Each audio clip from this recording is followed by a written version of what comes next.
زندہ باد زندہ باد مرد آباد مرد آباد بے شمار بے شمار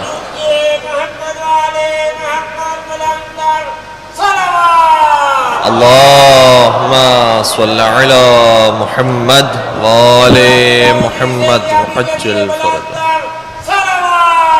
اللہم صلی علی محمد وآل محمد وعجل فرجہم۔ ایک سورہ فاتحہ کی درخواست ہے جناب مرحوم ملک قاسم علی خان، آپ کے تمام مرحومین و مرحومات اور کل مومن و مومنات کے لیے، رحم اللہ من قرأ الفاتحہ۔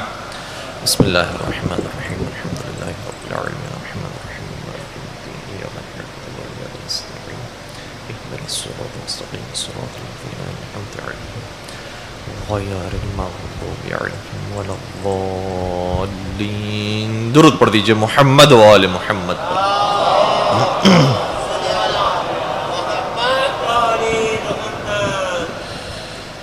اعوذ باللہ من الشیطان الرجیم، بسم اللہ الرحمن الرحیم، الحمد للہ رب العالمین، والصلاة والسلام علی اشرف الانبیاء والمرسلین، حبیب الہ العالمین، سیدنا و مولانا ابی القاسم محمد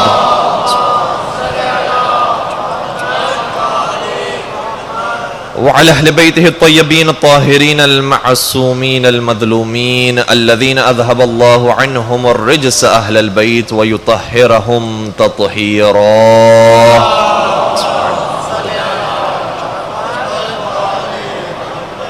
ولعنة الله على أعدائهم أجمعين، أما بعد فقد قال الله تبارك وتعالى في محكم كتابه المجيد وفرقانه الحميد، بسم اللہ الرحمن الرحیم، ثم اورثنا الكتاب الذین اصطفینا من عبادنا فمنهم ظالم لنفسه ومنهم مقتصد ومنهم سابق بالخیرات بإذن اللہ ذلك هو الفضل الكبیر۔ درود پڑھ دیجئے محمد و آل محمد۔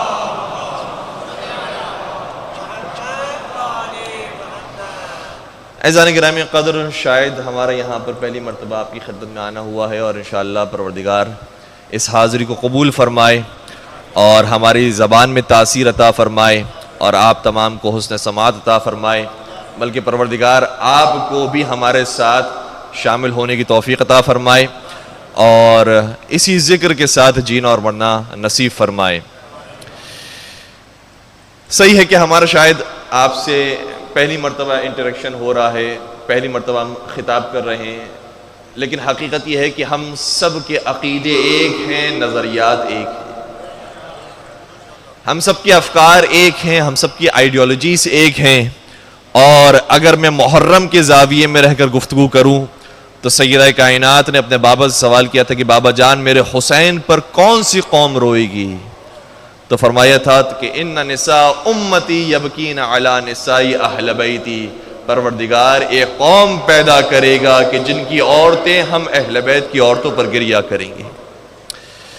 ورجالہم یبکون علی رجال اہل بیتی، اور جن کے مرد اہل بیت کے مردوں پر گریا کریں گے۔ ویجددون العزا جیلا بعد جیل فی کل سنہ، اور پھر اسی طریقے سے عزاداری آگے بڑھتے رہے گی، سوگ اور غم آگے بڑھتے رہے گا، جیلن بعد جیل، ایک گروہ کے بعد دوسرا گروہ آ کر عزاداری ہی کرے گا۔ کتنے ہی علماء کرام تھے، کتنے ہی ذاکرین تھے، کتنے ہی نوح خان تھے، کتنے ہی مرثیہ خان تھے، کتنے ہی شعراء تھے جو پچھلے سال ہمارے ساتھ ماہ محرم میں تھے، لیکن اس سال دنیا میں موجود نہیں ہے، وہ چلے گئے، عزا کا سلسلہ سفر جاری ہے۔ پروردگار انشاءاللہ انہیں بھی شہدائے کربلا کے ساتھ محشور فرمائے، خدمت مولا امام حسین صلی اللہ علیہ وسلم میں سرشار فرمائے، اور یہی ہے پھر ایک دن ہمیں جانا ہے ان کی خدمت میں، اور پھر کسی اور کو آنا ہے اور اسی عزاداری کے سفر کو آگے بڑھانا ہے۔ لیکن یہ قوم وہ ہے کہ جو حسین کی عزاداری کرتے رہے گی، چاہے یہ لاہور میں ہو، چاہے کراچی میں ہو، چاہے ہندوستان میں ہو، چاہے امریکہ میں ہو، چاہے یورپ میں ہو، چاہے آسٹریلیا میں ہو، یہ قوم وہ ہے جو پروردگار نے پیدا کی ہے، جو اہل بیت کے غم کو غمگین انداز میں مناتے ہیں. اور حضرت امام علی رضا علیہ الصلوۃ والسلام ارشاد فرماتے ہیں،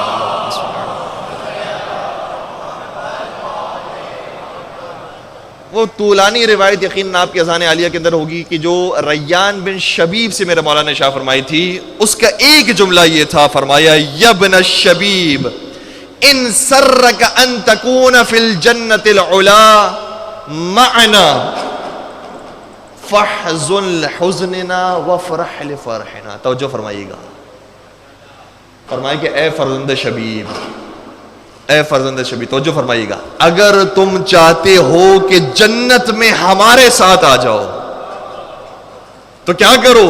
فاحزن لحزننا وافرح لفرحنا، تو ہمارے غم میں غمگین ہو جاؤ، ہماری خوشیوں میں خوشیاں مناؤ، تمہارا شمار ہمارے ساتھ ہوگا. اور پھر آگے شاہ فرمایا اور حد کر دی اس مطلب کو بیان کرنے کے لیے، فرمایا کہ یاد رکھو اے فرزند شبیب، اگر کوئی شخص کسی پتھر سے بھی محبت کرتا ہوگا، پروردگار اسی پتھر کے ساتھ اسے محشور کرے گا. اور یہ پتھر کی تو مثال دی ہے، جس کے ساتھ بھی کسی کو محبت ہے. ہمارے نوجوانوں کو شاید ہو سکتا ہے کہ کسی موبائل کے ساتھ محبت ہو، کسی کو کسی سواری کے ساتھ محبت ہو، کسی کو کسی مکان کے ساتھ ہو، کسی دکان کے ساتھ ہو. جس کو جس کے ساتھ لگاؤ ہوگا، محبت ہوگا، الفت ہوگی، پیار ہوگا، پروردگار اسی کے ساتھ اسے محشور کرے گا. کیونکہ قرآن کا یہ اعلان ہے کہ یوم ندعو کل اناس بامامہم، ہر انسان کو قیامت کے میدان میں اس کے پیشوا کے ساتھ حاضر کیا جائے گا. ہے میرے ساتھ بات پہنچ رہی ہے؟ وہ ایس او پیز کی وجہ سے تو بہرحال رکھنا بھی ہے فاصلہ، لیکن آپ کی زبانوں میں اور میری سماعتوں کے اندر کوئی فاصلہ نہیں ہونا چاہیے. اللہ اکبر یا رسول اللہ. علی علی علی علی علی علی علی علی.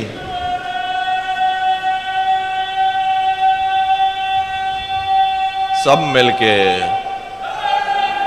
یا علی، ماشاء اللہ. اللہم صلی علی محمد وآل محمد وعجل فرجہم. تو امام رضا شاہ فرماتے ہیں کہ اگر کسی پتھر سے بھی محبت ہوگی، پروردگار اسی کے ساتھ محشور کرے گا.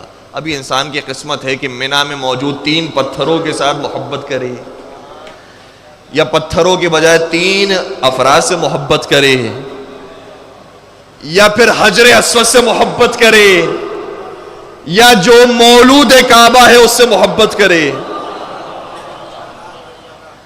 جس کے ساتھ انسان محبت کرے گا اسی کے ساتھ قیامت میں وہ اٹھائے جائے گا. اور ہم یہی کہتے ہیں کہ ہم ذکر حسین اس لیے کرتے ہیں تاکہ ہم حسین ابن علی کے ساتھ اٹھائے جائیں. جن کو دوسروں کا ذکر عزیز ہے وہ ذکر کریں، انشاءاللہ وہ ان کے ساتھ اٹھائے جائیں گے. اور جو ایس او پیز کی بات نکلی تھی، میں ایک اور گزارش بھی کر دوں کہ کسی کا بھی دل نہیں چاہتا کہ اس طریقے سے ہم عزاداری برپا کریں. ہر ایک کے دل کی آرزو یہ ہے کہ سب اکٹھے ہو کر ایک جمع غفیر کے ساتھ حسین مظلوم کا غم منائیں، سب کربلا حاضر ہوں، وہاں جا کر زیارت کریں، اور جب عزاداری برپا کریں تو سب کھلے دل کے ساتھ ماتم کر سکیں، مجلس کے اندر شریک ہو سکیں. لیکن میں خود انتظامیہ کے جذبات کو آپ تک منتقل کرنے کے لیے حرم امام رضا کے متولی کا جملہ عرض کروں گا. حرم امام رضا بہت بڑا حرم ہے، اور جنہوں نے زیارت کی ہے پروردگار ان کی زیارت قبول فرمائے. جن کو شرف زیارت نصیب نہیں ہوا انہیں بار بار زیارات کا شرف نصیب فرمائے. وہاں کے جو علماء ہیں اور وہاں کے جو ایکسپرٹس ہیں ان کا کہنا یہ ہے کہ معصومین میں سے، اور معصومین میں حضور سرور کائنات بھی شامل ہیں، فرماتے ہیں کہ معصومین میں سے کسی کا بھی حرم موجودہ دور میں اتنا وسیع و عریض نہیں ہے جتنا حرم مولا رضا علیہ الصلوۃ والسلام وسیع.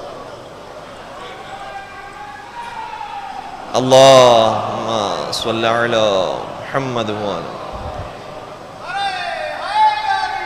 یا علی یا علی۔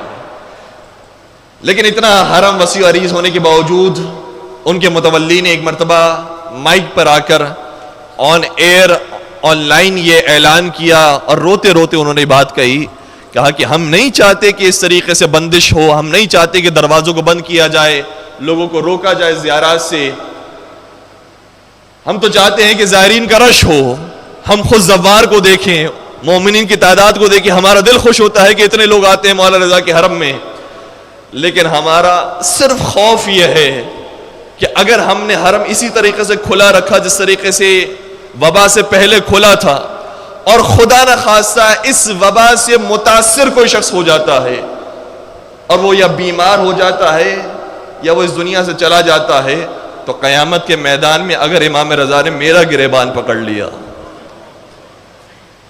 کہ بے احتیاطی تو نے کی تھی، تیری بد احتیاطی کی وجہ سے میرے زائرین مارے گئے ہیں، میرے زائرین بیمار ہو گئے ہیں، تو میں اپنے امام کو کیا جواب دوں گا؟ اس لیے عقل کا، منطق کا تقاضا یہ ہے، شریعت کا اصول یہ ہے، قرآن مجید کی آیت یہ ہے کہ وَلَا تُلْقُوا بِأَيْدِيكُمْ إِلَى التَّهْلُكَةِ، اپنے ہاتھوں سے اپنے آپ کو ہلاکت میں نہ ڈالو۔ تو اس لیے امام رضا علیہ السلام جس طریقے سے سکھاتے رہے ہیں، ائمہ علیہ السلام ہمیں جس طریقے سے زندگی گزارنا سکھاتے رہے ہیں، اگر اسی طریقے سے ہم آگے بڑھیں گے تو انشاءاللہ امام ہم سے راضی و خوشنود ہوں گے۔ تو امام نہیں چاہتے کہ ان کے کسی زائر کو کوئی نقصان ہو، کسی مومن کو کوئی نقصان ہو، اس لیے ایس او پیز کا خیال رکھ کر زیارات پر بھی جایا جائے، ایس او پیز کا خیال رکھ کر مجالس کے اندر بھی شرکت کی جائے، اور یہ دعا کی جائے کہ انشاءاللہ پروردگار اس وبا کو عالم بشریت سے دور فرمائے اور ہمیں بھرپور انداز میں مجالس سرکار سید الشہداء برپا کرنے کی توفیق عطا فرمائے۔ امام رضا کی بات آئی ہے تو ایک اور بات بھی مختصر بیان کر دوں کہ جب یہ کورونا کا زمانہ تھا تو سارے دروازے حرم کے بند کر دیے گئے تھے، کچھ خواتین ایک دروازے سے کہ جو کھلا تھا صرف خادمین کے لیے، اس دروازے پر آ گئی، تو خادمین نے روک لیا، کہا کہ دروازے تو بند ہیں حرم کے، کسی کو بھی آنے کی اجازت نہیں، کہا یہ دروازہ کھلا ہے، کہا یہ خادمین کے لیے ہے، صفائی ستھرائی کے لیے وہ جاتے ہیں وہاں خدمت گزاری کرتے ہیں اور پھر واپس آ جاتے ہیں، عوام کے لیے ہم نے نہیں کھلا رکھا، یہ بند ہے دروازہ۔ وہ خواتین التماس کرنے لگی، رونے لگی، کہنے لگی کہ بس ایک مرتبہ زیارت کروا دو۔ انہوں نے کہا کہ نہیں ہو سکتا، سب کے لیے بند ہے، قانون سب کے لیے ایک ہے۔ کہا کہ بس میں ہاتھ پیر جوڑنے کے لیے تیار ہوں تم سے، ایک مرتبہ ہم سے زری کی زیارت کریں گے، واپس آ جائیں گے۔ خادم نے دیکھا کہ کسی خاتون کے ہاتھ میں ایک بچہ موجود ہے، کہا یہ بچے کو کیوں لے جا رہے ہو؟ کہا یہ بچہ جب سے پیدا ہوا ہے اب تک گھر پر نہیں گیا، ایک ہسپتال سے دوسرے ہسپتال، ایک کلینک سے دوسرے کلینک، ایک ڈاکٹر سے دوسرے ڈاکٹر کے پاس مسلسل بیمار ہے، بیمار ہے، بیمار ہے، یہاں تک کہ آج مر گیا۔ اس سے جلال میں آ کر کہا تمہیں پتہ نہیں ہے مولا رضا کا حرم ہے، کوئی تقدس ہوتا ہے، تم اپنے مردے بچے کو یہاں پر لے کر آ گئی ہو، جاؤ گھر پر لے کر جاؤ، جاؤ اسے قبرستان لے کر جاؤ، دفناؤ۔ کہا کہ نہیں، میں یہی تو لینے کے لیے آئی ہوں کہ میرے مولا شفا دیتے ہیں، میرے مولا اسے زندہ کرتے ہیں۔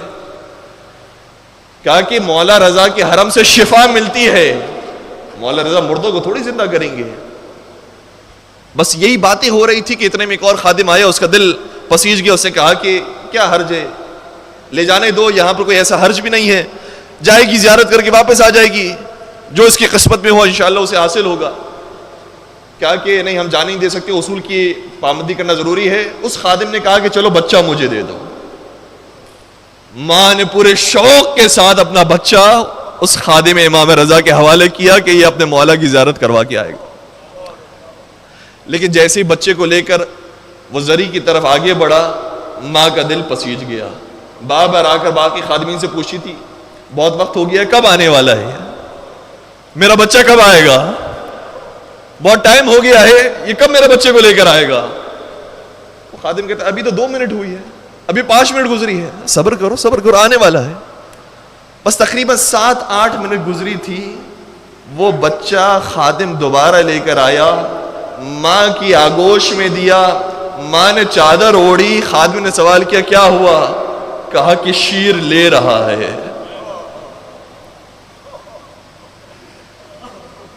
محسوس کیجئے گا اس جملے کو. کہا کہ وہ اب دودھ لے رہا ہے. مولا رضا صرف مریضوں کو شفا نہیں دیتے ہیں، مردوں کو بھی زندہ کرتے ہیں. جب جناب عیسیٰ مردوں کو ٹھوکر مارے تو زندہ ہو جائے، تو وہ کہ جن کا بیٹا نماز پڑھائے گا اور عیسیٰ نماز پڑھیں گے، اگر ان کے حرم میں اپنے بچوں کو لے کر آئیں اور وہ زندہ کر دے تو اس میں تعجب کی بات کیا ہے؟ مل کے مولا رضا کی شان میں ایک درود پڑھ دیجئے، محمد و آل محمد.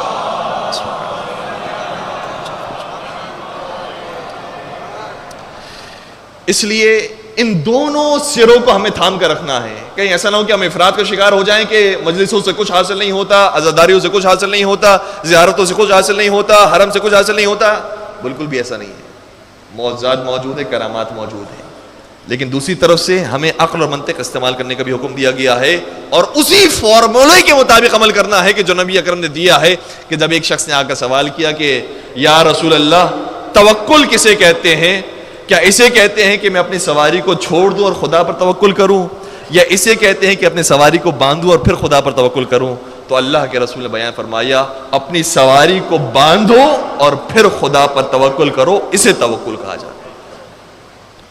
تو دونوں سروں کو ہمیں تھام کر رکھنا ہے، افراد و تفرید کا انشاءاللہ شکار نہ ہو جائیں، اور پروردگار انشاءاللہ اس وبا کو پوری انسانیت سے دور فرمائے، اور انشاءاللہ بھرپور طریقے سے ہم سب کو عزاداری کرنے کی توفیق عطا فرمائے.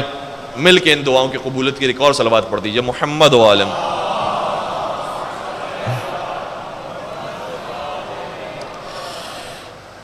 محرم الحرام کی پہلی تاریخ ہے، اور دل تو یہ تھا کہ محرم الحرام کے حوالے سے بھی کچھ باتیں آپ کی خدمت بیان کرتے، لیکن چونکہ وقت میں اتنی گنجائش نہیں ہے. بس اتنا ذہن میں رکھیے گا، آپ تمام بزرگان مجھ سے زیادہ بہتر جانتے ہیں کہ عزاداری سید الشہداء سنت معصومین ہے،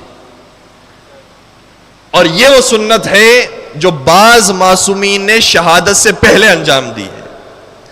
لوگ ہم سے سوال کرتے ہیں کہ شہادت امام حسین کو 14 سال ہو گئے، اب تک آپ گریہ کر رہے ہیں، تو شہادت کے بعد گریہ کرنا تو حق بنتا ہے. معصومین تو وہ ہیں کہ جنہوں نے شہادت سے پہلے گریہ کیا،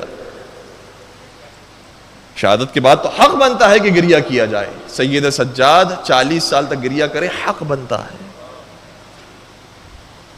اور ان کے سامنے مدینہ میں کسی شخص نے کہا کہ ارحمونی انا رجل غریب. ہے میرے ساتھ بات پہنچ رہی ہے؟ اگر بات تھوڑی سی تعطل کے ساتھ آپ تک پہنچ رہی ہو تو مجھے بتا دیجئے گا، وہیں پر ہم کوشش کریں گے کہ اپنی رفتار بڑھا دیں، اپنا انداز تبدیل کر لیں تاکہ آپ تک اچھے انداز سے بات پہنچ جائے. ہے میرے ساتھ؟ ایک اجماعن مولا سید سجاد پر درود پڑھ دیجئے، محمد و آلہ. تو مولا سید سجاد کے سامنے واقعہ کربلا کے بعد ایک شخص مدینے میں آ کر کہتا ہے ارحمونی انا رجل غریب. کوئی ہے جو مدینہ میں مجھ پر رحم کھائے؟ میں یہاں پردیسی ہوں. آقا سید سجاد نے جملے سنے، اس کے پاس آئے اور ایک سوال کیا. کہا تو پردیسی ہے، اجنبی ہے شہر کے اندر؟ کہا کہ ہاں. کیا یہ بتا، خدا نہ کرے تو یہاں پر موت آ جائے اور تو مر جائے، اس اجنبی شہر کے اندر تجھے غسل و کفن دیا جائے گا؟ کچھ لوگ پہنچ گئے کہ فرزند رسول کیسے نہیں دیا جائے گا، مسلمانوں کا شہر ہے، میں مسلمانوں کے درمیان مروں گا تو یقیناً کوئی نہ کوئی مسلمان مجھے غسل بھی دے دے گا، کفن بھی دے دے گا، دفنا بھی دے گا. بس میرے آقا سید سجاد نے کربلا کا رخ کیا، کہا السلام علیکہ یا ابا عبداللہ، اے میرے بابا آپ پر میرا سلام ہو، آپ کو مسلمانوں کے درمیان شہید کیا گیا لیکن کوئی غسل و کفن دینے والا. یہ کیسے مسلمان تھے؟ نواز رسول کا لاشا پڑا ہے اور کوئی دفنانے والا نہیں ہے. مولا سید سجاد 40 سال تک گریہ کرتے رہے. ہے کوئی بڑا مفتی جو آ کر سید سجاد پر فتویٰ لگائے کہ ان کا کام غلط تھا؟ سوگ صرف 3 دن کا ہوتا ہے، سوگ صرف 1 سال تک ہوتا ہے، سوگ نہیں منانا چاہیے، غم نہیں منانا چاہیے. آئیں زین العابدین سید سجاد پر فتویٰ کوئی لگائے. 40 برس تک سید سجاد روتے رہے، اور کیسے کیسے روتے رہے. کبھی قصاب کی دکان سے گزرتے تھے تو گریا کرتے تھے، اور سوال کرتے تھے کہ جب اس کو قربانی کی تھی تو پانی پلایا تھا یا بغیر پانی پلائے ذبح کر دیا تھا؟ کہا کہ آپ کے جد کی شریعت کا ماننے والا ہوں، میں اس وقت تک اپنے جانور کو قربان نہیں کرتا جب تک 3 مرتبہ اس کے سامنے پانی پیش کروں اور وہ منع نہ کر دے. کہا کہ بابا، مدینہ کے جانور تو آرام سے پانی پیتے ہیں اور پھر ذبح ہوتے ہیں، لیکن سلام ہو آپ پر کہ آپ کو 3 دن کا پیاسا ذبح کیا گیا. سید سجاد اس طریقے سے گریہ فرماتے رہے، اور امام صادق بیان فرماتے ہیں اذا ذکرہ بکا حتی تملأ عیناہ لحیتا. جب ہمارے جد سید سجاد حسین مظلوم کو یاد کرتے تھے تو اتنا روتے تھے کہ ان کی داڑھی بھیگ جاتی تھی. سنت معصومین ہے گریہ کرنا. اور پھر امام کاظم کے بارے میں ملتا ہے کہ امام رضا شاہ فرماتے ہیں کہ کان ابی اذا دخل شہر المحرم لا یرا ضاحکا. جیسے ہی محرم کا چاند نمودار ہوتا تھا میرے بابا کبھی مسکراتے نہیں تھے، کیونکہ یہ چاند وہ ہے کہ جس چاند کے بعد فاطمہ کا چاند بدلی میں چلا گیا. کسی نے کیا خوب کہا تھا کہ پیدا ہوئے دنیا میں اسی غم کے لیے، پیدا ہوئے دنیا میں اسی غم کے لیے، رونا ہی جلا ہے چشم پرنم کے لیے. ہم کو 2 دولتیں خدا نے دی ہے، توجہ فرمائیے گا، ہم کو 2 دولتیں خدا نے دی ہیں، آنکھ رونے کو اور ہاتھ ماتم کے لیے ہے.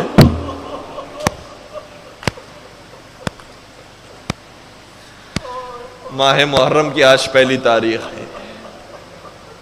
کاروان حسینی کربلا سے قریب ہوتا جا رہا ہے.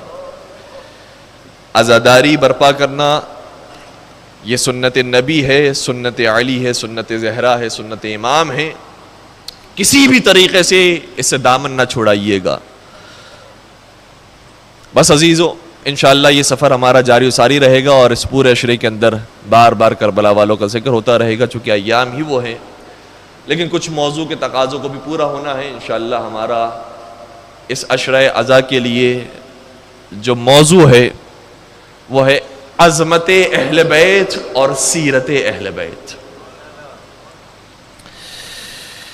اہل بیت کرام کی عظمت کو پہچاننا یہ بھی ضروری ہے، چونکہ اسی عظمت کو نہ پہچاننے کی وجہ سے کربلا میں حسین کو شہید کیا گیا.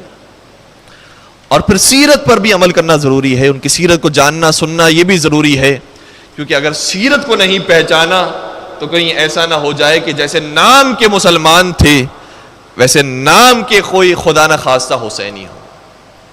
انشاءاللہ کردار بھی حسینی ہو اور زبان بھی حسینی ہو. چھڑے سرکار شاہ فرماتے ہیں کہ یا معشر الشیعہ کونوا لنا زین ولا تکونوا علینا شینا. اے ہمارے شیعوں ہمارے لیے باعث زینت بنو، ہمارے لیے باعث ننگوار نہ بنو. تو انشاءاللہ سیرت کو بھی اور عظمت اہل بیت کو بھی بیان کرنے کی کوشش کی جائے گی. اور اس موضوع کے بیان کے لیے جس آیت کا سہارا لیا ہے سورہ فاطر، سورہ نمبر 35 آیت نمبر 32. ارشاد ہو رہا ہے، میں تیز تو نہیں جا رہا اے میرے ساتھ. ارشاد رب العزت ہوتا ہے کہ ثم اورثنا الکتاب الذین اصطفینا من عبادنا. توجہ فرمائیے گا، ہم نے، پروردگار شاہ فرما رہا ہے، ہم نے اس کتاب کے، اس قرآن کے وارث بنائے ہیں. یہ لفظی ترجمہ ہے جو ہم نے آپ کی خدمت پیش کیا ہے، اس کے اندر کوئی ڈنڈی نہیں ماری. ثم اورثنا الکتاب الذین اصطفینا من عبادنا. اورثنا کا مطلب ہوتا ہے وارث، ہم نے وارث بنائے ہیں. اس کا مطلب یہ تو طے ہو گیا قرآن کی نگاہ میں کہ صرف قرآن کا صاحب نہیں تھا بلکہ قرآن کے وارث بھی تھے. توجہ فرمائیے گا، محمد عربی صاحب قرآن ہیں. تلاش ہمیں یہ کرنا ہے کہ وارث قرآن کون ہے. ہے میرے ساتھ بات پہنچ رہی ہے؟ مشکل تو نہیں ہو رہی؟ ثم اورثنا الکتاب الذین اصطفینا من عبادنا، ہم نے اس کتاب کے وارث بنائے ہیں. اور کسے بنایا؟ الذین اصطفینا، جنہیں ہم نے منتخب کیا ہے. آئے ہائے ہائے، کیا خوبصورت آیت ہے. یعنی معلوم یہ ہو گیا کہ وارث قرآن کا انتخاب لوگوں کو نہیں کرنا ہے، خدا کو کرنا ہے. جب وارث قرآن کا انتخاب خدا کرے گا تو وارث دین اسلام کا انتخاب بھی خدا ہی کرنے والا ہے. درود پڑھ دیجئے محمد و آل محمد پر. بسم اللہ الرحمن الرحیم.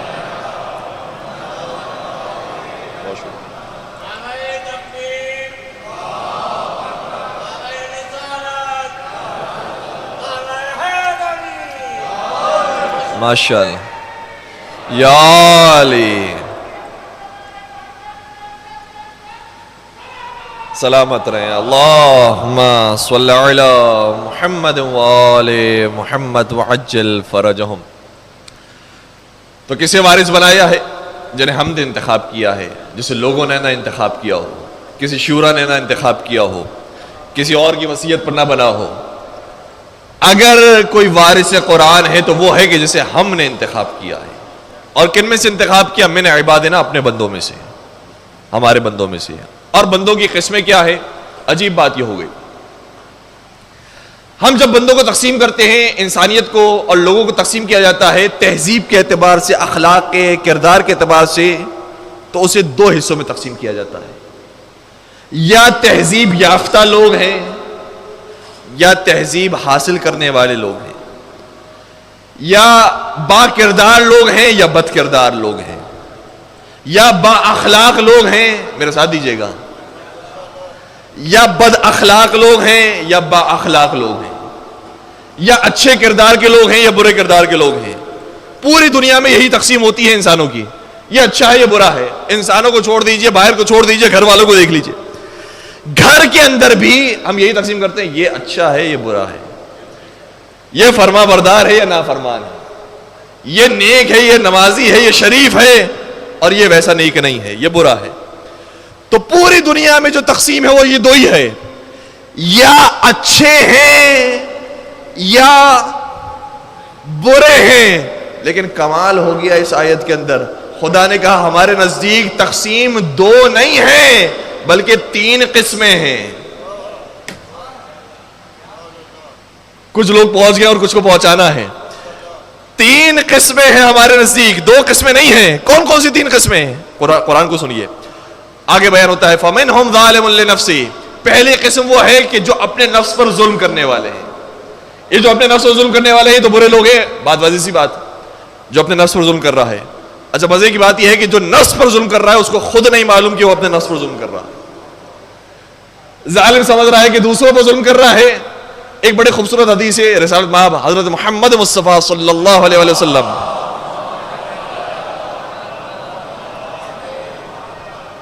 اچانک ہمارے ذہن میں پوری حدیث بیان نہیں کر رہا، صرف اس کا ایک جملہ بیان کر رہا ہوں. جبرائیل نے کہا کہ یا رسول اللہ، کچھ موقع ایسے ہوتے ہیں جس میں ہم ملائکہ ہنستے ہیں، ہم تنزیہ ہنستے ہیں.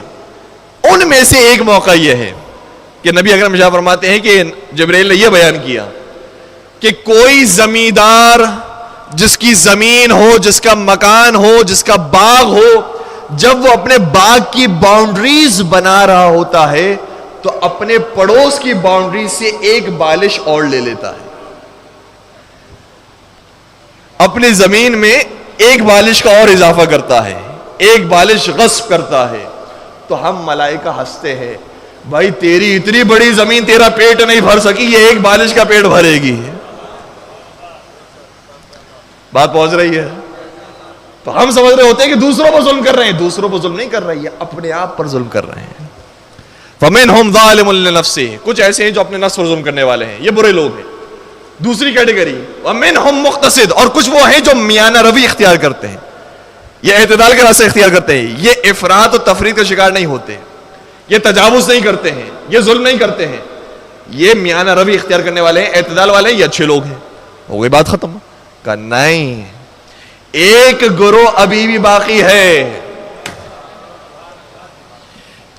برے لوگ جہنم میں جائیں گے، اچھے لوگ جنت میں جائیں گے. اور یہ تیسری قسم یہ کہا جانے والی ہے، یا انسان جنتی ہے یا دوزخی ہے، یہ تیسری قسم کہا جائے گی. کہ سنو، تیسری قسم وہ ہے جو نہ جنتی ہے نہ جہنمی ہے، بلکہ یہ قسیم الجنت والنار ہے.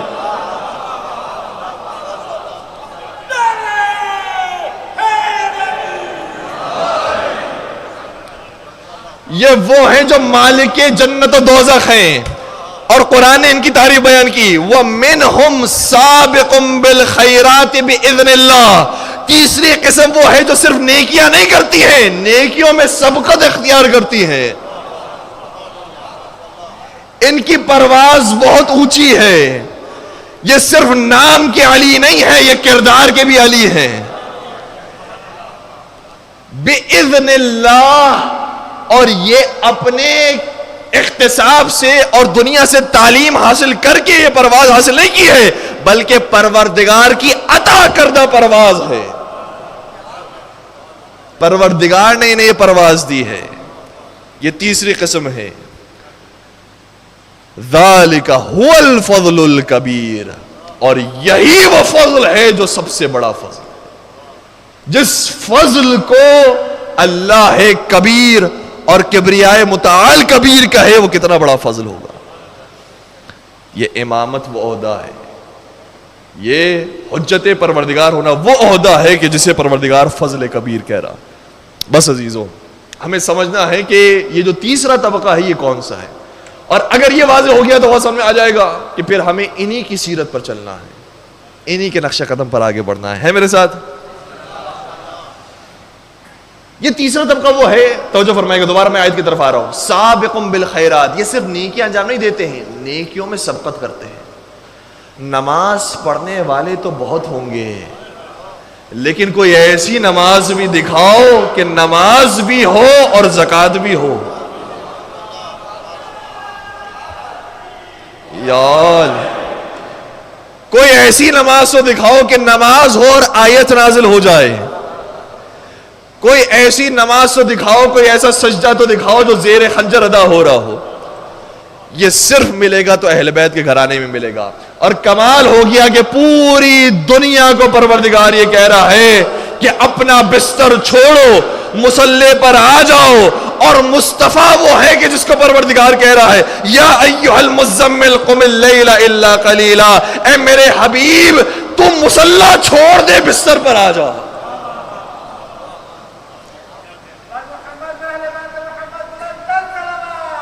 اللہم صلی اللہ علیہ. تو فرق ہے نیکیاں کرنے والوں میں. کچھ اچھے لوگ ہیں لیکن یہ اچھوں میں سبقت اختیار کرنے والے، یہ سابقین میں سے ہیں. والسابقون السابقون اولئک المقربون. یہ سبقت اختیار کرنے والے، ان کا کیا کہنا ہے، یہ تو مقربین میں سے ہیں. اس لیے سبقت اختیار کرنے والے پر ہماری توجہ ہونی چاہیے. اور پھر آئے ولایت کی طرف آئے ہیں. جب یہ آیت نازل ہوئی ہے میرے مولا کی شان میں، تو کچھ اور لوگ بھی تھے جن کے دل میں یہ آرزو پیدا ہوئی کہ کاش ہماری شان میں بھی آیت نازل ہو جاتی. اور روایت دیکھ کر میں آپ کی خدمت میں بات عرض کر رہا ہوں. انہوں نے کہا کہ علی مرتضیٰ نے چونکہ رکوع میں زکوٰۃ دی تھی اس لیے آیت اتری ہے، ہم سجدے میں دے کر دیکھتے ہیں. ہم سجدے میں دیں گے تو شاید ہمارے لیے بھی کوئی آیت اتر آئے. اور روایت یہ کہتی ہے کہ اب یہ ظاہر سی بات ہے کہ سائل تو وہ اتفاقی طور پر آیا تھا، میرے مولا سے لے کر گیا، اب بار بار تو سائل نہیں آئے گا. تو انہوں نے صرف نماز کی پلاننگ نہیں کی ہے بلکہ سائل کی بھی تیاری کی ہے. بھائی تجھے آنا ہے، جب میں سجدے میں ہوں تو مجھ سے کچھ تقاضا کرنا ہے، مدد مانگنی ہے اور پھر چلے جانا ہے. انشاءاللہ ہماری آیت میں شان میں بھی آیت اترے گی. روایت کا جملہ یہ چھٹے سرکار شاہ فرماتے ہیں، روایت کا جملہ یہ ہے، فرمایا کہ اس نے 40 نمازیں پڑھی اور ایک آیت بھی نہیں اتری. 40 نمازیں پڑھی اور ایک آیت بھی نہیں اتری. نمازیں پڑھتا رہا، انگوٹھی دیتا رہا، صدقہ کرتا رہا، لیکن آیت نہیں اتری. آخر ماجرا کیا ہے بھائی؟ علی مرتضیٰ نے بھی وہی نماز پڑھی ہے، انہوں نے بھی انگوٹھی دی ہے، آیت اتر آتی ہے. اس نے بھی وہی نماز پڑھی ہے، انگوٹھی دی ہے، پھر آیت کیوں نہیں اتری؟ اب تک معلوم ہی نہیں ہوا. یہ دنیا والے ہیں جو آپ کو باہر سے دیکھ رہے ہیں. پروردگار باہر سے نہیں دیکھتا, تمہارے اندر سے دیکھتا ہے.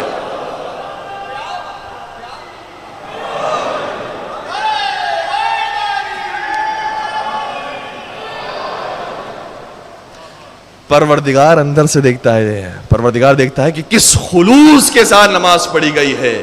کئی آیتوں کی لالچ میں تو نہیں پڑھی جا رہی, کہیں اپنی تعریف کروانے کے لیے تو نہیں پڑھی جا رہی. اس لیے جب یہ عمل انجام دیتے ہیں جو افضل ہے, جو اولا ہے, جو سابقین ہے, جب یہ عمل انجام دیتے ہیں تو قرآن پکار کر کہتا ہے کہ انما نطعمکم لوجہ اللہ, یہ کھانا بھی کھلاتے ہیں تو اللہ کی خوشنودی کے لیے. لا نرید منکم جزاء ولا شکورا, نہ انہیں کوئی شکریہ چاہیے نہ کسی سے کوئی جزا چاہیے. یہ لوگوں کے لیے نہیں کرتے ہیں, یہ اللہ کی خاطر کرتے ہیں. اور رضا سرسوی نے, جن کا اسی سال انتقال ہوا, پروردگار انہیں بھی اپنے مولا اور آقا کے ساتھ محشور فرمائے. انہوں نے اس کیفیت کو 2 مصروں میں بڑا خوبصورت بیان کیا ہے. فرماتے ہیں کہ حیدر کی ہمسری میں جو فیاض بن گئے, حیدر کی ہمسری میں جو فیاض بن گئے, ان کی نماز بھی گئی انگشتری کے ساتھ.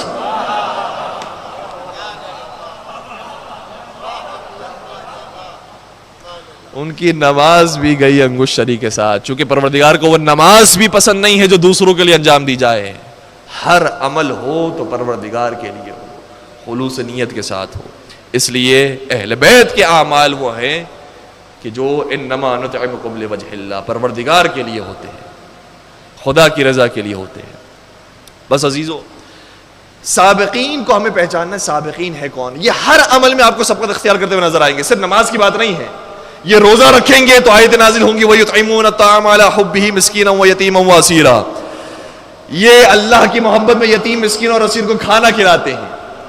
جب یہ جہاد کریں گے تو آیتیں نازل ہوں گی بسم اللہ الرحمن الرحیم والعادیات ضبحا فالموریات قدحا فالمغیرات صبحا فاثرن به نقعا فوسطن به جمعا. نہ صرف یہ کہ پروردگار ان کے جہاد کی قسم کھا رہا ہے, بلکہ یہ جس گھوڑے پر سوار ہے اس گھوڑے کے سموں سے نکلنے والی چنگاریوں کی قسم کھائی جا رہی ہے.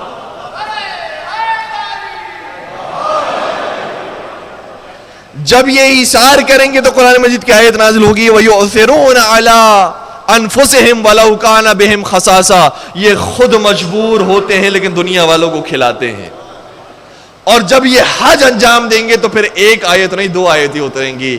پہلے آیت یہ آئے گی یا ایھا الرسول بلغ ما انزل الیک من ربک فان لم تفعل فما بلغت رسالتہ واللہ یعصمک من الناس. اے رسول وہ پیغام پہنچا دیجئے جو آپ پر پہلے ہی نازل کیا جا چکا ہے, اور اگر آپ نے وہ پیغام نہیں پہنچایا فما بلغت رسالتہ تو آپ نے رسالت نہیں پہنچائی. ارے اس پیغام کے بغیر جب رسول کی رسالت نہ مکمل ہے تو مومن کا ایمان کہاں سے مکمل ہو سکتا ہے؟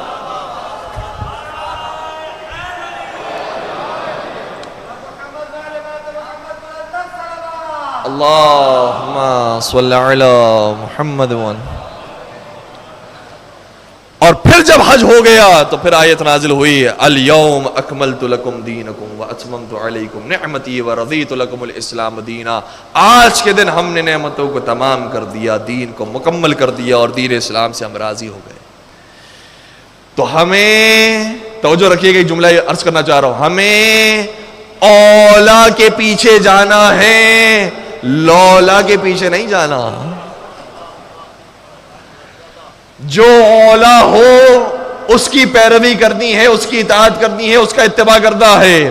اور اگر اولا کو تلاش کرنا ہو تو غدیر خم کے مولا کو تلاش کر لو.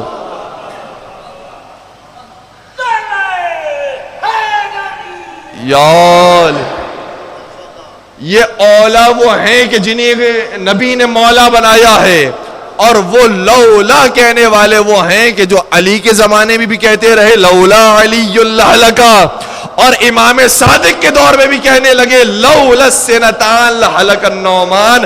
اگر 2 سال شاگردی امام صادق میں نہ ہوتے تو نعمان بھی ہلاک ہو جاتا. تو لولا والے اور ہیں اور اولا والے اور ہیں. اولا، یہ ہر مقام پر اولا دکھائی دیں گے، چاہے نماز ہو، چاہے جہاد ہو، چاہے حج ہو، چاہے زکوٰۃ ہو، یہ ہر مقام پر اولا دکھائی دیں گے. اسی لیے میں صرف ایک بات بیان کر رہا ہوں اور اس کے بعد پھر منزل مصائب سے قریب ہو جاؤں گا کہ جب دین اسلام کا آغاز ہوا، نبی اکرم نے آواز لا الہ الا اللہ محمد رسول اللہ کو بلند کیا، تو سب سے پہلے جس نے اظہار اسلام کیا وہ کوئی اور نہیں، وہ ابو طالب کا بیٹا علی ہے. سب جانتے ہیں، اس کے اندر کوئی اختلاف کی بات نہیں ہے، سب جانتے ہیں. لیکن بات یہ ہے کہ جو اعتراض کرنے والے ہیں، اب ماشاءاللہ لوگوں نے بڑے اپنے ذہن لڑائے کہ کسی طریقے سے فضائل علی کو کم کیا جائے.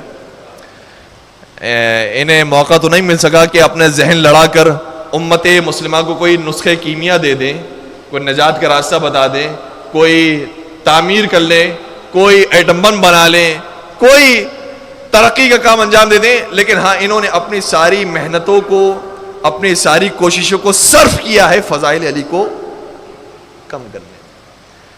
انہوں نے کہا کہ ٹھیک ہے، علی سب سے پہلے ایمان لانے والے ہیں، سب جانتے ہیں سب سے پہلے ایمان لانے والے ہیں، سب سے پہلے نماز پڑھنے والے ہیں.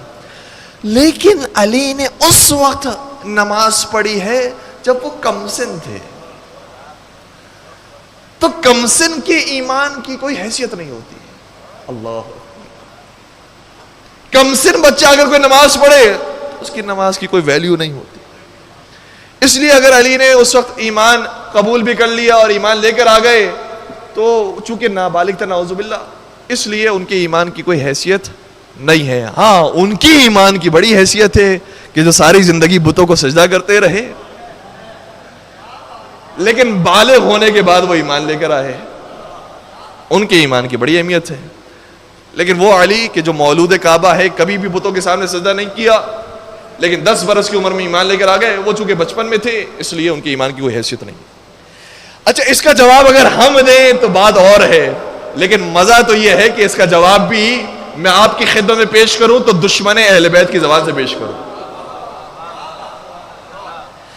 مامون الرشید کا دربار سجا ہوا ہے، 40 بڑے بڑے علماء کو حاضر کیا گیا، بحث ہو رہی ہے افضلیت علی مرتضیٰ پر، اور پوری روایت بڑی خوبصورت ہے اور پڑھنے کے قابل ہے. انشاءاللہ موقع ملا تو اس کے کچھ حصوں کو بعد میں بھی انشاءاللہ پیش کرنے کی کوشش کروں گا. لیکن ابھی جو حصہ ہے ایمان علی ابن ابی طالب سے متعلق کہ جو کمسنی کے عالم میں انہوں نے اختیار کیا، اس سے متعلق مامون کا جملہ پیش کر رہا ہوں.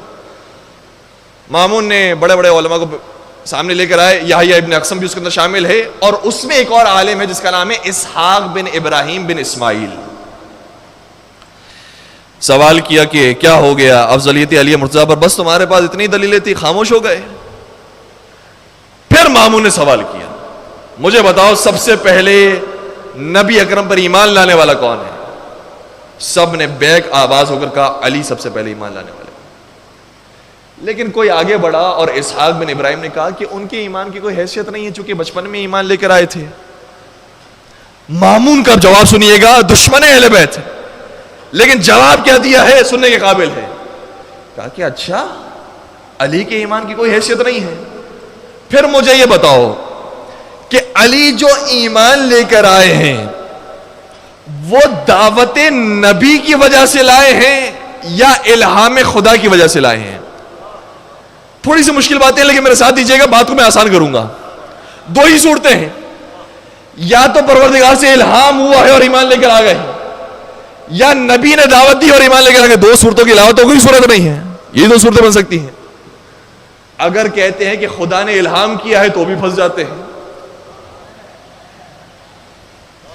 کہ خدا کی طرف سے الہام ہو رہا ہے علی مرتضیٰ کو کہ آپ ایمان لے کر آ جائیے. یہ تو مقام ہو گیا کہ جو نبی سے بھی افضل ہے، کہ نبی سے بھی پروردگار میں محو گفتگو ہوتا ہے تو جبرائیل کے ذریعے ہوتا ہے، اور جب علی سے محو گفتگو ہے تو ڈائریکٹ خدا نے الہام کر دیا. کہا کہ نہیں، خدا نے تو الہام نہیں کیا، نبی نے دعوت دی تھی. اب سنیے گا کہ اگر نبی نے علی کو دعوت ایمان دی تھی تو سوال علی سے نہ کرو کہ یہ بچپن میں تھے، یہ نابالغ تھے اور ایمان کیسے لے کر آ گئے. سوال تو نبی سے ہونا چاہیے تھا، جب نابالغ تھے تو دعوت ایمان کیوں دی؟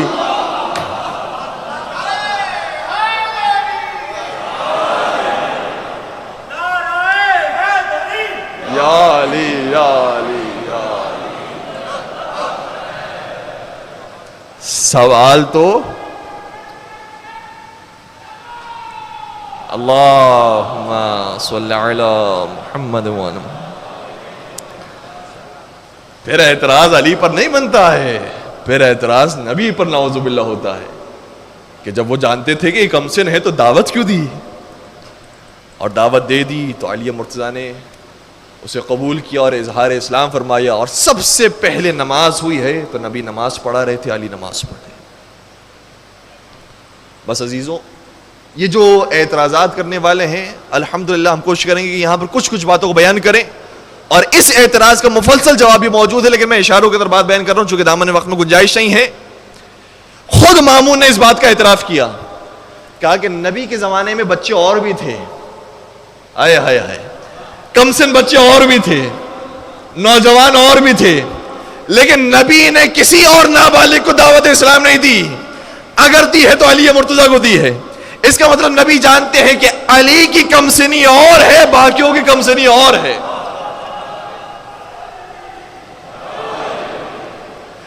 جس طریقے سے خدا نے قرآن میں بیان کیا ہے کہ تمہاری نابالغی کی عمر اور ہے، اور حضرت عیسیٰ اور حضرت یحییٰ کی نابالغی کی عمر اور ہے.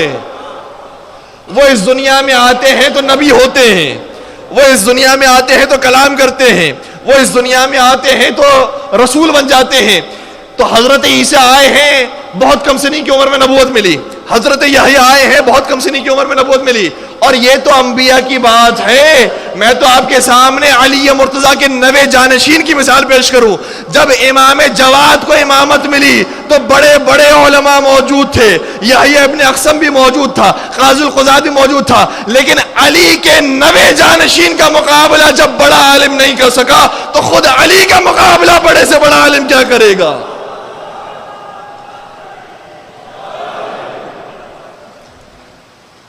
ہمارے 90 امام کو بھی کم سنی میں امامت ملی، ہمارے 10ویں امام کو بھی کم سنی میں امامت ملی. تو ان کی کم سنی کو دوسروں کی کم سنیوں سے نہ ملائیے، یہ اور ہیں، باقی اور ہیں. بس عزیزو، یہ جو فضائل علی تھے یہ 2 طریقوں سے لوگوں سے برداشت نہیں ہوئے.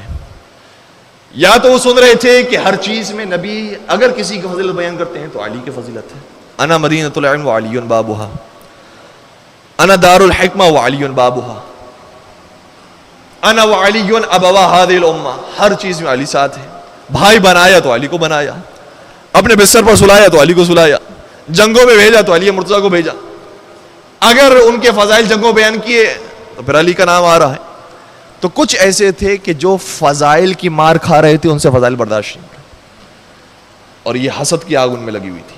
اور یہ حسد ایسی چیز ہے کہ جس کی وجہ سے شیطان کو جنت سے بھی نکالا گیا. پروردگار اس حسد کی بیماری سے ہم سب کو محفوظ رکھے، ہمارے گھروں کو حسد کی بیماریوں سے انشاءاللہ پروردگار محفوظ فرمائے. بھائی بھائی میں اگر حسد ہو جائے تو حابیل اور قابیل والا حال ہوتا ہے. تو کچھ لوگ ایسے تھے جو فضائل علی کی مار کھا رہے تھے، اور کچھ لوگ ایسے تھے جو علی مرتضیٰ کی تلوار کی مار کھا رہے تھے. ان کے بھائی کو یا تو علی نے واصل جہنم کیا تھا، ان کے باپ کو یا علی نے واصل جہنم کیا تھا، یا ان کے ماموں کو علی نے واصل جہنم کیا تھا. کوئی نہ کوئی ان کا رشتہ دار تھا کہ جو علی کی تلوار سے واصل جہنم ہوا تھا. یہ بعد میں مسلمان تو ہو گئے لیکن علی کا بغض دل میں موجود تھا.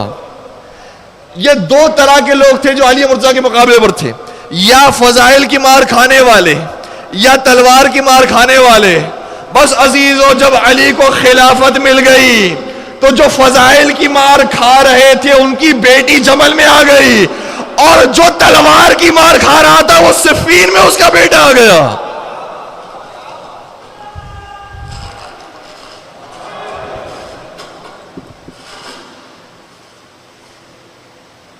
یہ 2 طرح کے لوگ موجود تھے، اور علی مرتضیٰ کا بغض اس طریقے سے بعض افراد کے دلوں میں آتا گیا اور راسخ ہوتا گیا جو کربلا میں جا کر ظاہر. اس لیے مولا حسین نے کربلا میں جب خطبہ بیان کیا ہے اور آخر میں یہ سوال کیا کہ تم میرے خون کے پیاسے کیوں ہو گئے ہو، تو کسی نے یہ جواب نہیں کیا کہ حسین ہمیں تجھ سے دشمنی ہے، یہ بھی جواب نہیں دیا ہمیں دین اسلام سے دشمنی ہے. بلکہ جواب یہ دیا بغضاً لأبیک، ہمیں تیرے باپ سے دشمنی ہے. آئے آئے آئے علی مرتضیٰ کے جن کی وہ عظمت تھی، وہ فضیلت تھی، پھر مصیبتیں بھی ایسی ہی جھیلنی پڑی.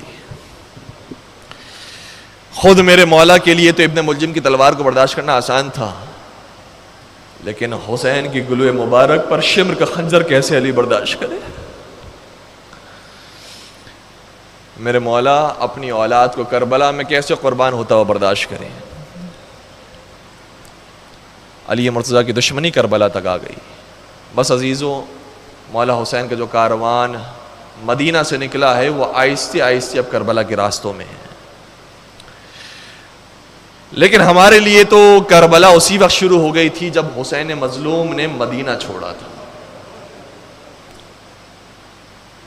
اور مجھے کہنے دیجئے، چونکہ میں بھی مسافر ہوں، میں بھی ایک سفر کر کے آیا ہوں، گرچہ بہت چھوٹا سا سفر ہے، لیکن میں اپنے دل کی بات آپ کی خدمت میں رکھنا چاہتا ہوں کہ جب میں اپنے ملک سے یہاں اپنے ملک میں سفر کر کے آیا ہوں، دونوں ہی میرے ملک ہیں، ایران بھی ہو یا پاکستان ہو، اس جگہ سے اس جگہ پر آیا تھا تو ایک دن کا سفر تھا، لیکن جب یہاں پہنچا تو مجھے آرام کی ضرورت تھی.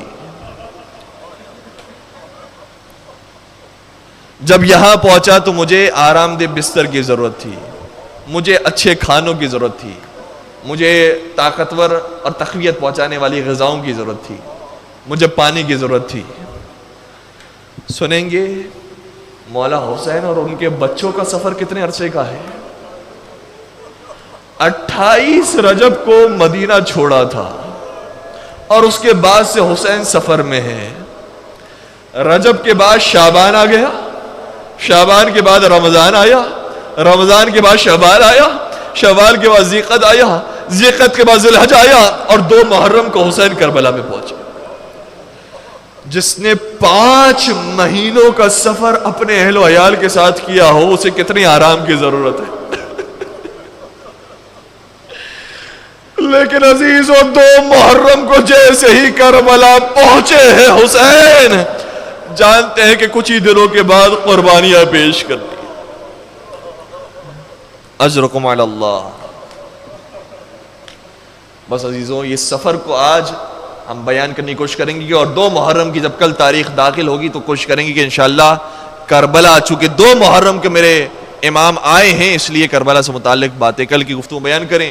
28 رجب میرا مولا مدینہ چھوڑ رہے ہیں. کیفیت یہ ہے کہ اپنے بھائی عباس سے کہا، اے حضرت عباس، سامان سفر باندھو، ہمیں ایک طویل سفر پر جانا ہے. مولا غازی عباس اطاعت امام میں سامان سفر باندھتے ہیں اور خود میرے مولا اپنے نانا کی قبر پر جاتے ہیں. نانا بھی کون ہے؟ جو رسول خدا ہے، عالمین کے لیے رحمت بن کر آیا ہے، اور ان کی قبر پر وہ پہنچا ہے کہ جو نانا کا سب سے زیادہ چہیتا ہے. آئے نانا کی قبر پر، اور میرا دل یہ کہتا ہے یہ کہا ہوگا نانا رسول خدا آپ زندہ تھے تو حسین کبھی لڑکھڑا کر گرتا تھا تو آپ ممبر کو چھوڑ کر حسین کو تھامتے تھے. نانا یہ وہ حسین ہے جب عید کے موقع پر بچوں کے پاس سواریاں ہوتی تھی اور حسین کے پاس نہیں ہوتی تھی، تو نانا آپ حسین کے لیے سواری بن جائے گا. اجرکم علی اللہ. ہاں نانا وہی حسین آپ سے الوداع کہنے کے لیے آیا ہے، اور اب سلام آخر کہنے کے لیے آیا ہے. کتنے ہی سفر ایسے ہوتے ہیں جنہیں دوبارہ وطن جانا نصیب ہوتا ہے، لیکن حسین کا سفر وہ ہے پھر مدینہ لوٹنا نصیب نہیں.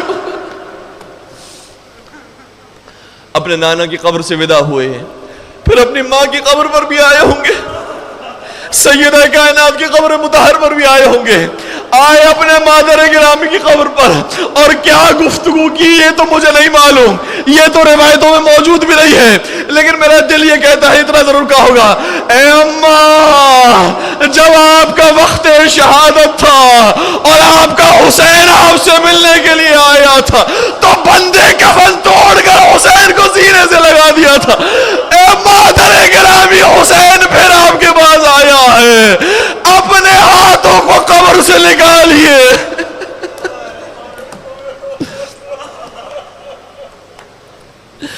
اور حسین کو اپنی قبر میں لے لیجیے.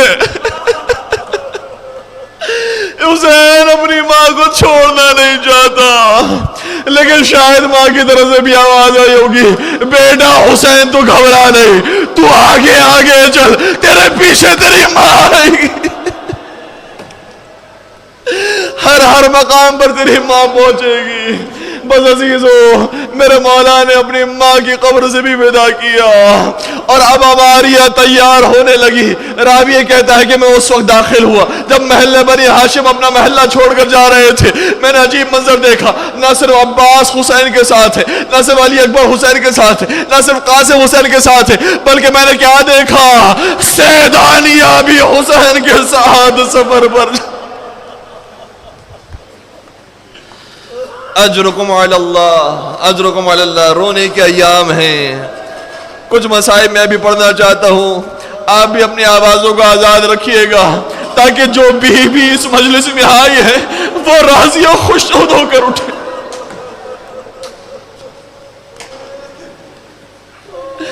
بس ازادارو, میں اتنا کہوں گا, ایک سوال پیش کرنا چاہوں گا. آقا آپ اگر جانا چاہتے ہیں سفر پر اپنے ساتھ, غازی عباس کو لے جائیے, حضرت علی اکبر کو لے جائیے, یہ خواتین کو کیوں لے کر جا رہے ہیں؟ شاید جواب دیں گے, اے نادات تجھے سمجھ میں نہیں آیا, میرے جہاد کے دو حصے, ایک حصہ حسین کو پورا کرنا ہے, دوسرا حصہ شہیقۃ الحسین کو.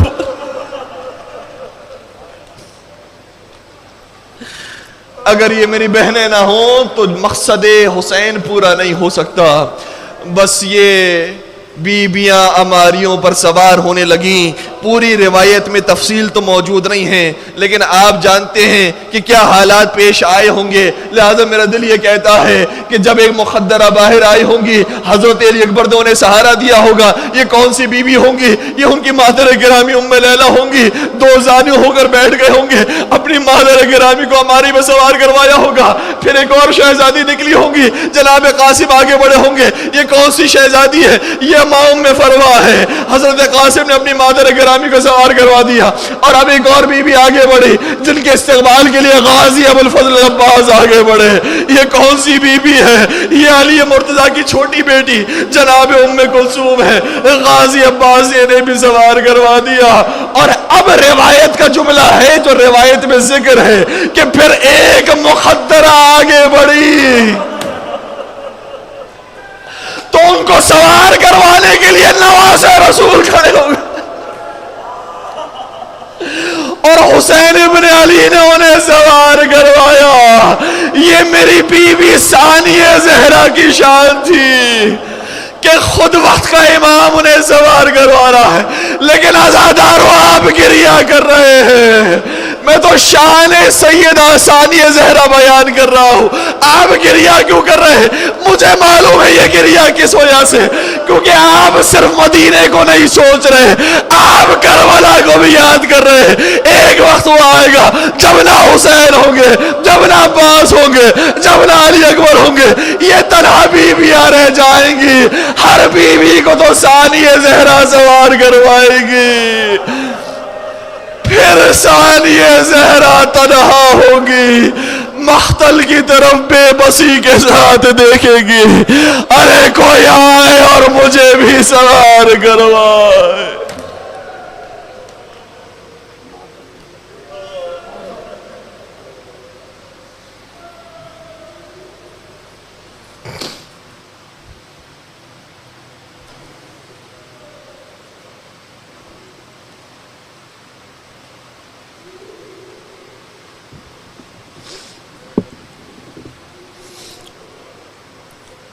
الا ولعنۃ اللہ علی القوم الظالمین وسیعلم الذین ظلموا ای منقلب ینقلبون. پالنے والے ان آنسو کو رومال حضرت سیدہ کائنات میں جگہ نصیب فرما, ان آنسو کے صدقے میں ہماری بخشش و مغفرت فرما, ان آنسو کے صدقے میں ہم سب کا شمار شہدائے کربلا میں فرما. پروردگار ان آنسو کے صدقے میں ہم سب کو زیارت کربلا مولا نصیب فرما. چاردہ معصومین کی زیارتوں سے مشرف فرما، حج و عمرے کی سعادت نصیب فرما، فرش عزا پر بیٹھنے والے تمام مومنین کی جائز شرعی حاجات کو پورا فرما، ہمیں کوئی غم نہ دینا سوائے غم امام حسین علیہ السلام کے، اور تمام مظالم سے انتقام کے لیے اپنی آخری حجت امام عصر والزمان کے ظہور میں تعجیل فرما، ہمیں ان کے عاشقین محبین سچے چاہنے والے اور ماننے والوں میں شمار فرما۔ ربنا تقبل منا انک انت السمیع العلیم وتب علینا انک انت التواب الرحیم برحمتک یا